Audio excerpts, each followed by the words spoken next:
ஜோஜோ அவர்கள் ஃபங்க்ஷனில் பேசின மாதிரி எப்போ உங்களை செட்டில் பார்த்தாலும் கமர்சரை பார்த்தாலும் லவ் யூன்னு தான் ஆரம்பிப்பேன்னு சொன்னாங்க. ஸோ அவரோட பெர்ஃபார்மன்ஸ் மலையாள படங்கள் அவ்வளோ ரசிக்கிறாங்க தமிழ் மக்கள் எல்லாருமே. ஸோ அவரும் நீங்கள் காஸ்ட் பண்ணது? நானும் இப்படிதான் அவரோட மலையாள படம்லாம் ரொம்ப ரசித்தேன். ஓகே. ரொம்ப ஃபர்ஸ்ட் டைம் பார்க்கும்போது யார் அது இப்படி வந்திருக்காங்க அப்படின்னு ஒன்று தோணுது.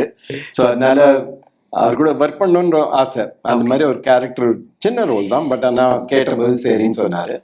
ஸோ அவரோட வேலை செஞ்சு ரொம்ப சந்தோஷமா இருந்தது. அது வந்து ஒரு பேஷன் இருக்கு அவர்கிட்ட, வந்து இந்த கேரக்டர் எப்படி பண்ணணுங்கிற ஒரு இது இருக்கு.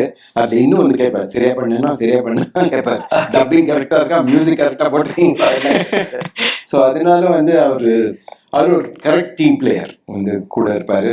He will take the whole thing. அவரோட பேக்ரவுண்டு, இந்த கேரக்டர் எங்கேருந்து வர்றாரு எல்லாம் தெரிஞ்சதுன்னா அவருக்கு இன்னும் ஈஸியாகிடுது. ஹோம்ஒர்க் பண்ணிட்டு வர ஆக்டர் அவர். Okay okay sir. ஏன்னா அவரோட ஜெர்னி ரொம்ப இன்ஸ்பைரிங் ஜெர்னியாக இருந்திருக்கு. ஃபேண்டாஸ்டிக். ஏன்னா ஒரு ஜூனியர் ஆர்டிஸ்டாக அவரோட கெரியர் ஸ்டார்ட் பண்ணி இன்னைக்கு முக்கியமான ஒரு நடிகராக இண்டஸ்ட்ரியில் பயங்கரமாக இருக்கிற டேரக்டராக ஒரு படம் டைரக்ட் பண்ணியிருக்கேன். அந்த படம் பார்த்தீங்களா சார்?